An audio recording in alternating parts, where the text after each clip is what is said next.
Par où commencer?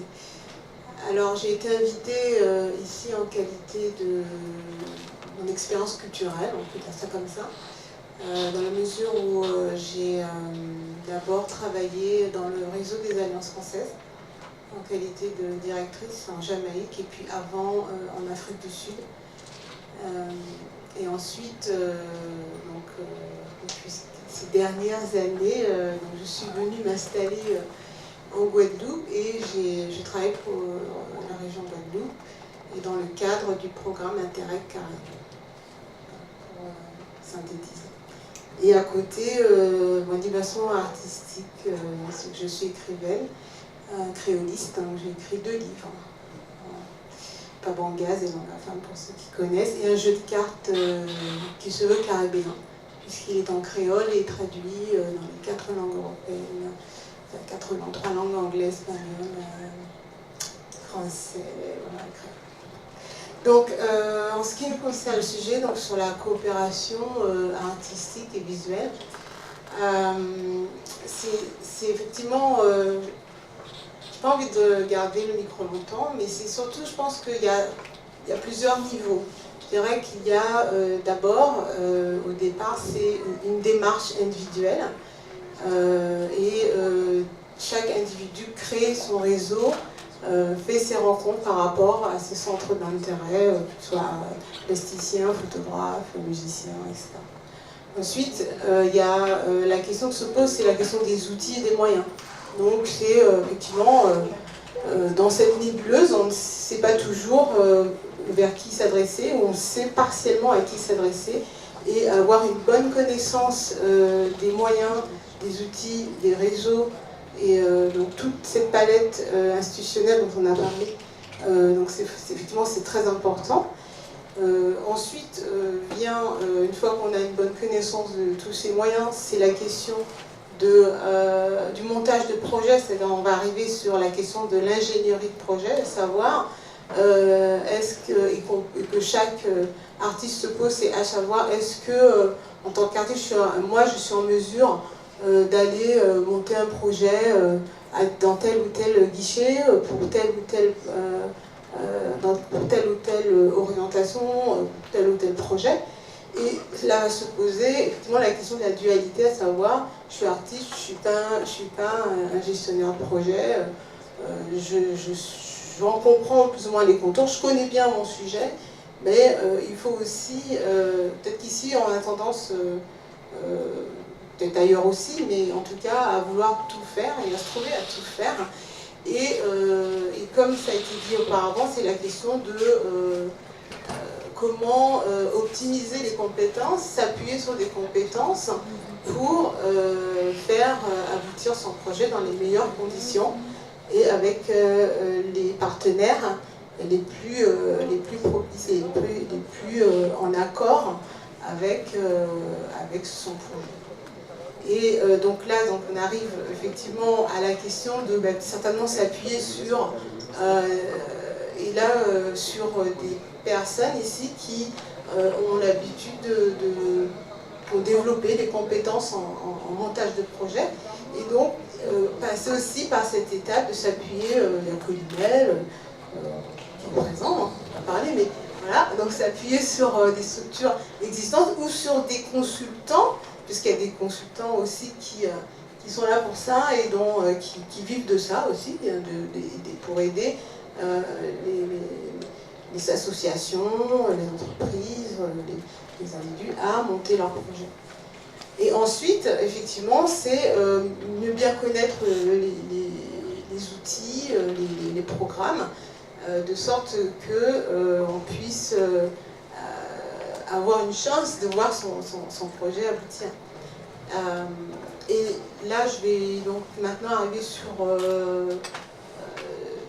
je dirais que c'est une démarche générale de projet. Pour revenir sur le territoire de la Caraïbe, effectivement, la Caraïbe, c'est pas...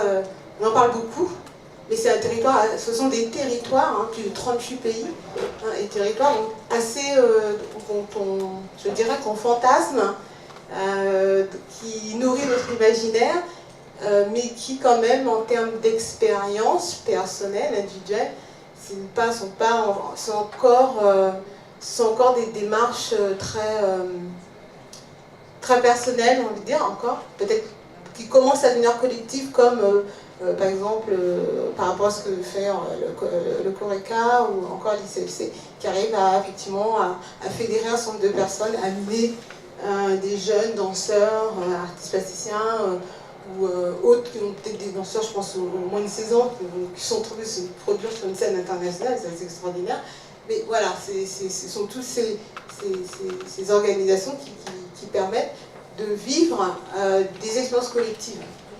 Et donc pour venir, donc si je veux maintenant prendre ma casquette sur le programme Interreg, comme il s'intitule Interreg Caraïbes, c'est un programme qui est financé par des fonds européens, FEDER, et dont l'objectif est de développer la coopération avec la Caraïbe, ou les Caraïbes, ou les territoires qui sont très très larges, qui vont de la Caraïbe du Sud jusque sur les côtes latines, sur le territoire latino-américain. Et évidemment, ce sont des... Alors maintenant, je vais rentrer peut-être plus précisément, ce sont des projets dont on dit structurants, c'est-à-dire très ambitieux, dans le sens où, pour donner un ordre d'idée, on n'a pas de projet en dessous de 100 000 €, et les projets peuvent aller jusqu'à 10 millions d'euros. Donc on a une palette de projets et de dimensions partenariales qui peut inclure l'ensemble des territoires de la Caraïbe, ou 2, 3 partenariats forts dans le reste de la Caraïbe.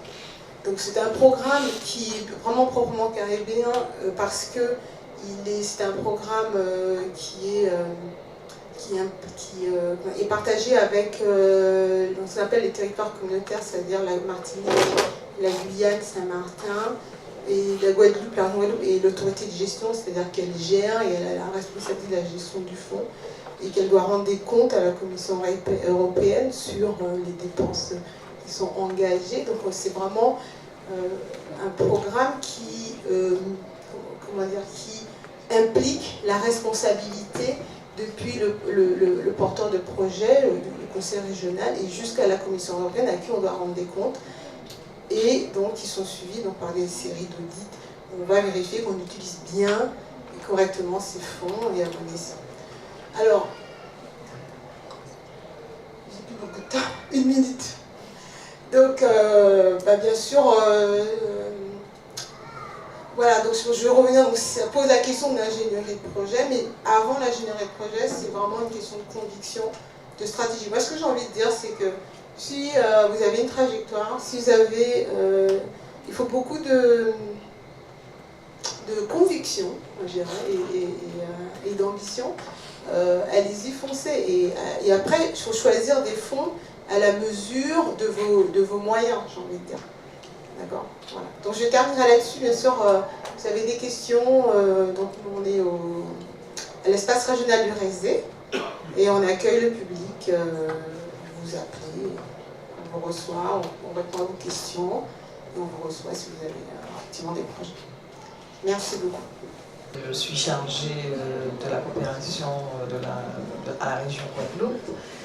Et je voulais dire qu'à ce titre-là, la coopération est quelque chose de transversal qui s'occupe aussi bien du sport, du domaine économique, de l'éducation, et bien sûr de la culture, des arts, un peu de tout. Et au sein même du service coopération de la région, nous n'avons pas un service particulier dédié à la culture ou aux arts.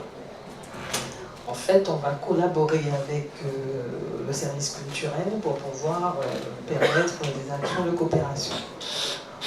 En ce qui concerne les réponses que la région a mises en place, ou parce qu'elle les a mises en place volontairement, ou parce qu'elle a répondu à des demandes, donc bien sûr il y a une panoplie d'aides que je ne vais pas développer ici, mais sachez que de toute façon la région participe au déplacement d'artistes. Maintenant, est-ce que le déplacement des artistes dans un pays, c'est de la coopération? Donc, bon, c'est la question que vous allez poser ou qu'on peut poser. Ensuite, le déplacement d'artistes où, dans quel type de manifestation. Des manifestations qui sont plus larges que des manifestations artistiques, culturelles, ou des manifestations dédiées à un certain nombre d'arts. Voilà. La région Guadeloupe aussi a eu la réflexion de se dire que si elle voulait exporter ses artistes, si je peux le dire comme ça, il faudrait peut-être qu'elle ait des coopérations avec un certain nombre de lieux qui sont dédiés à cela. Et c'est vrai qu'elle a prospecté dans certains pays pour pouvoir avoir des espaces pour certains artistes, pour des expositions, pour des artistes de la chanson, autre type d'expression. Je ne vais pas en dire plus, je voudrais plutôt témoigner de l'accompagnement que la région a eu à côté d'un certain nombre d'artistes. Alors, nous sommes allés dans plusieurs pays pour accompagner les artistes, à Cuba, Porto Rico, la Dominique, République dominicaine, Miami, Québec, etc. Et personnellement, je me suis déplacée plusieurs fois avec des artistes, que ce soit des groupes de gros cas, que ce soit des chanteurs, que ce soit des troupes de théâtre, puisque nous sommes allés à Avignon avec un grand nombre de théâtres et je parlais de manifestations, parce que c'est vrai qu'aller à Avignon, c'est aussi s'exporter, ça dépend de la manifestation, non ? Et moi, ce que j'ai constaté, c'est que souvent, il y a eu un accueil qui est magnifique, extraordinaire, avec les artistes, les personnes qui sont venues avec nous. Et après, je me suis posé la question, et après ? Quel était le suivi ? Est-ce que, par exemple, si c'est un chanteur qui est venu en République dominicaine, par exemple, est-ce qu'il a pu vraiment échanger avec d'autres artistes de la République dominicaine? On a eu le cas, en tout cas avec un groupe de gros cas, qui a rencontré des artistes, un artiste du même calibre, c'était pas vraiment du gros cas, mais c'était un artiste haïtien. Enfin bon là, je ne vais pas préciser les choses, mais d'origine haïtienne, je vais dire, et qui faisait quelque chose sur un tambour, et on pouvait peut-être dire qu'ils étaient en accord, et ils sont restés longtemps à discuter sur les évolutions de leur art. C'était un véritable échange, et avec la décision de faire quelque chose ensemble. Ça, je l'ai constaté plusieurs fois, même dans le domaine de la peinture, où certains avaient la volonté de faire des peintures à 4 mains, Guadeloupe et autres pays. Donc, il y a eu, en général, sauf lorsque on peut se tromper, ou on s'est trompé, oui. Lorsqu'on a emmené un groupe de cas, par exemple, au Panama, et ça n'a pas marché du tout, parce que les Panaméens n'ont pas du tout été réceptifs à cette musique-là. Enfin, en tout cas, dans le format où c'était présenté. Donc, les échanges ont été plutôt... enfin, c'était pas du tout l'attente, parce qu'il y a ça aussi, il y a des attentes des gens, des populations qu'on va rencontrer, et des artistes aussi qu'on rencontre. Ce que j'ai constaté, c'est que si on part avec un artiste dans un pays donné et que la manifestation est couverte par la presse, alors il faut que l'artiste réponde rapidement aux questions. Je veux dire que malheureusement, on ne peut pas mettre un traducteur à côté. Les télévisions ne l'acceptent pas. Donc, on se sent un peu frustré parce qu'il y a des réponses qu'il faut avoir tout de suite et bon, qu'on n'a pas pu avoir. Donc, on a eu ça aussi comme manifestation qui m'a fait réfléchir. Il y a aussi le fait que certains artistes se sont trouvés confrontés à des demandes brutales, un peu paniquantes pour eux. Et d'ailleurs, c'est normal parce qu'ils n'avaient pas la possibilité de faire un contrat en très peu de temps. Donc il y a aussi ce côté-là, ce côté de la réponse rapide ou la préparation, je veux dire, de la personne qui se déplace ou des artistes qui se déplacent. Et en gros, je reviens un petit peu sur ce que disait de toute façon ma chère collègue, c'est qu'il faut quelque part qu'il y ait une certaine préparation, qu'il y ait alors une préparation, donc vous allez me dire non, c'est peut-être pas ça, c'est peut-être parce qu'il faut des agents qui accompagnent les artistes et qui effectivement l'artiste ne peut pas tout faire, c'est peut-être ce qui manque, donc voilà, dans ce sens-là, donc est-ce qu'il manque un maillon de la chaîne dans la volonté des artistes de s'exporter. Et au niveau de la région, monsieur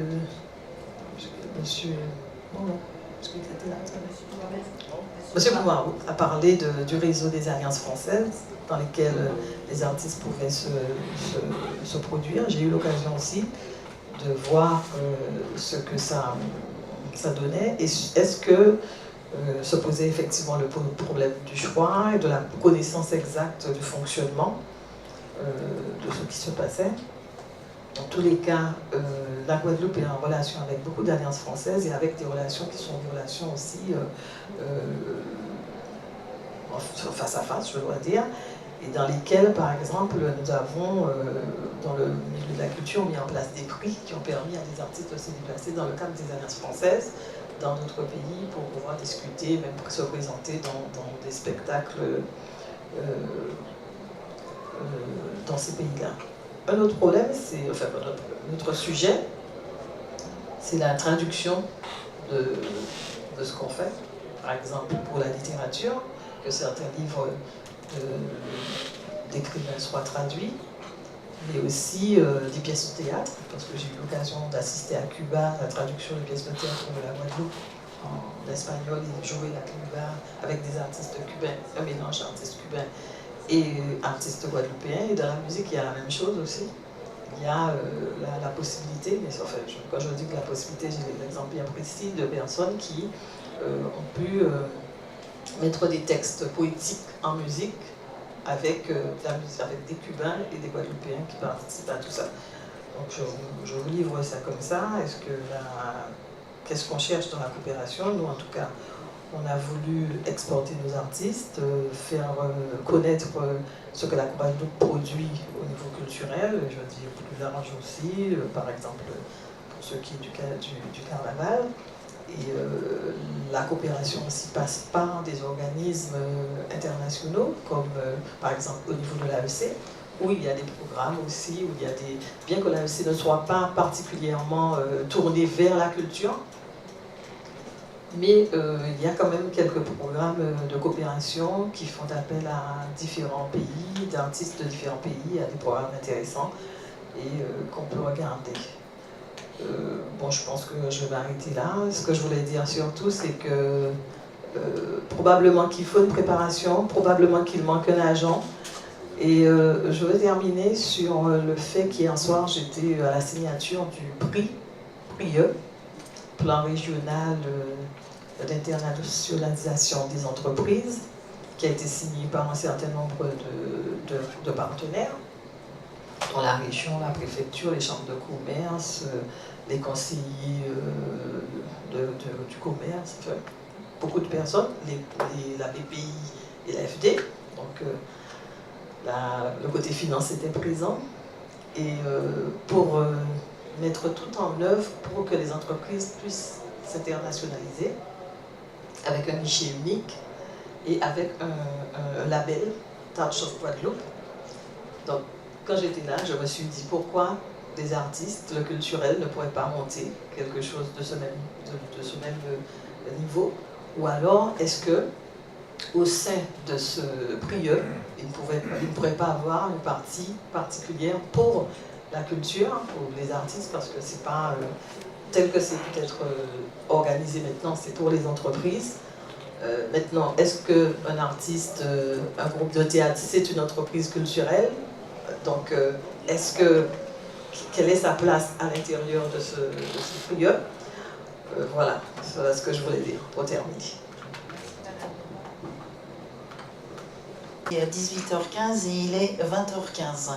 Donc je remercie tout le monde, je remercie le public, je remercie les intervenants. Donc on peut dire aujourd'hui que la coopération artistique caribéenne a été fécondée. Et donc à vous de continuer à la féconder. Je repasse la parole à Nicolas Nabajot pour quelques petites minutes. Et après ça, vous aurez l'occasion de vous adresser, d'échanger avec les personnes qui sont dans le public, parce qu'on ne va pas retenir les gens très longtemps et qu'on est aussi contraint à respecter les horaires du bâtiment qui nous accueille, qui est en surchauffe depuis plusieurs jours, pour des raisons culturelles. On a quand même prévu un petit temps, voilà, la troisième mi-temps, donc on vous invite aussi à rester pour ce temps-là. Je voulais juste revenir sur la raison pour laquelle on est là. Il y a une expo qui se termine bientôt, donc le 10 samedi à l'aéroport, donc elle a duré 3 mois. Moi je voulais un peu revenir sur cette présentation, sur le fait d'aborder aussi l'aéroport comme un lieu d'exposition. Alors, bien évidemment, je ne sais pas si vous avez déjà fait le lien entre l'aéroport et la coopération, mais pour nous, lorsqu'on a abordé ce site, il s'agissait bien évidemment déjà de pouvoir présenter notre travail dans ce lieu qui reçoit, inutile de vous dire, presque tous les pays qu'on a visités, Monsieur Gébert, l'Artocard, etc. Donc tous ces gens-là, à un moment donné, passent par l'aéroport. Et pour nous, au fil des abîmes, bon, bien évidemment, l'aéroport est implanté sur notre territoire, on n'a pas choisi, donc voilà, on fait avec. Donc pour nous, bien évidemment, c'était de... On est content d'avoir l'aéroport sur notre territoire, franchement. On est super content d'avoir cet outil de coopération sur notre territoire. Donc l'idée, c'était vraiment d'utiliser cet outil, au-delà d'y aller ou d'y pénétrer que pour aller accueillir la famille ou pour partir. Là, pour le coup, on a voulu expérimenter une présentation finalement de l'œuvre, de l'art du pays, en commençant par 3 photographes des abîmes, parce qu'il s'agissait de montrer des vues des abîmes pour le moment, mais qui est une partie de la Guadeloupe. Donc c'était d'aborder finalement ce site, ce lieu comme un lieu de monstration, et pouvoir dire, plutôt que de découvrir à l'arrivée en Guadeloupe des images de Canal+, d'Orange ou de Audi, puisque c'est souvent ces visuels-là qu'on a à l'aéroport, pourquoi pas présenter, lorsqu'on arrive, puisqu'on a choisi d'ailleurs le niveau intermédiaire qui est visible bien évidemment à l'arrivée. Je ne sais pas si, je crois que Thierry Allais a eu l'occasion, excuse-moi Thierry, c'est ta casquette je pense, mais a eu l'occasion, comment, lorsque on n'a pas la source de revenus qui est prévue, mais comment on n'en reste pas là et on trouve des systèmes, on trouve des moyens d'y arriver. Le mécénat culturel justement, c'est peut-être... dans nos secteurs, moi j'ai carrément, d'ailleurs je crois qu'on l'a intitulé le mécénat culturel, un levier de développement pour l'entreprise locale. C'est-à-dire que c'est pas que un moyen de donner de l'argent à des artistes, mais c'est aussi un moyen pour celui qui participe de développer son entreprise, ou ne serait-ce que sur le plan fiscal. Donc on va pas développer, on va pas ouvrir un 2 heures de discussion tout de suite, mais en tout cas ça sera sûrement au Quai des Arts. On espère avoir Thierry sincèrement allé là-dessus. Il n'a pas beaucoup parlé ce soir, ou pas du tout, mais pourquoi je parle de Thierry, c'est par rapport à son expérience autour de manifestations qu'il mène, comme le Poulard de Fer, et de techniques au La Poulard de Fer, pardon, là je l'ai masculinisé, désolé. Mais en tout cas, sur cette dimension de fundraising, on en a parlé tout à l'heure au centre d'art haïtien, mais comment il existe des petits dispositifs sur la base de souscription en fait, comme KissKissBankBank, j'ai vu ça des fois à Poulard de Fer. Donc j'aurais bien aimé, parce qu'il est familier, en tout cas il utilise ce genre de système, qu'il nous en parle peut-être à l'occasion de cette occasion. Il veut réagir, moi je suis d'accord. Bonsoir. Enfin, moi j'ai écouté attentivement, il y a plein de choses que je vais aimer dire. Mais je veux rebondir surtout sur ce que tu as dit l'avant-dernière fois, c'est la présence des artistes guadeloupéens sous le drapeau français. Aujourd'hui, il y a eu plein de choses dites, il y a beaucoup d'institutions qui sont toutes financées par la France. Et je voudrais rappeler aux artistes surtout, je vois Charles, je vois Cyril, Cyril Ronald. Bon, comme tu veux. Je vois le photographe, je sais que Cynthia est artiste aussi. Qu'en fait, toutes ces institutions servent la France. Ils ne servent pas des artistes guadeloupéens. Il faut être conscient de ça. Et si vous voulez chercher des mécènes, il faut les chercher en vous, c'est-à-dire dans votre poche, là où vous ne voulez pas les trouver. C'est le prix de votre présence sur la scène internationale. Tout le reste, honnêtement, c'est pour remplir les budgets de la coopération et tout ça. Je sais que ça va paraître bizarre de dire ça, mais c'est la vérité. Surtout que la poule art fair, alors je ne vais pas rentrer dans la polémique, je dis ça et après on va ouvrir derrière pour aller s'hydrater, mais c'est vrai que ça peut paraître bizarre d'entendre ça, surtout que la poule art fair utilise des financements à la fois publics et à la fois privés. Donc je veux dire... Des artistes. Pardon ? Des artistes. Il y a plusieurs exemples. L'exemple le plus important, enfin le plus voyant, c'est celui de Kelly Sinapamari, qui est venue, qui a exposé la poule art fair à ses frais, qu'elle a payé ses 600 € sans broncher. Elle a fait son installation et après, ça en est suivi une série de choses. Même, je sais que Joël Ferlier a rencontré beaucoup des membres de l'Artocar par la poule art fair. Et aujourd'hui, la poule art fair est la seule grande exposition qui tient régulièrement, chaque année, depuis 6 ans, de façon ininterrompue. On vient de signer pour 3 ans de plus avec le port. Et la seule raison pour laquelle ça se fait, c'est parce que les artistes payent une part. Et c'est la seule raison. Et si c'est tout, vous êtes toujours, je parle aux artistes, vous êtes toujours la bouche ouverte à attendre que les institutions vous donnent quelque chose, vous allez exposer tous les 2, 3, 4 ans à Carifesta, s'ils veulent bien vous exposer. Et surtout, vous ferez le travail des institutions. Vous ne ferez pas votre travail. Merci. Alors ça c'est Thierry Allais. Je propose qu'on le retrouve à cette discussion sur le mécénat culturel et qu'on approfondisse ce discours-là que je trouve assez intéressant. Voilà. Merci bien.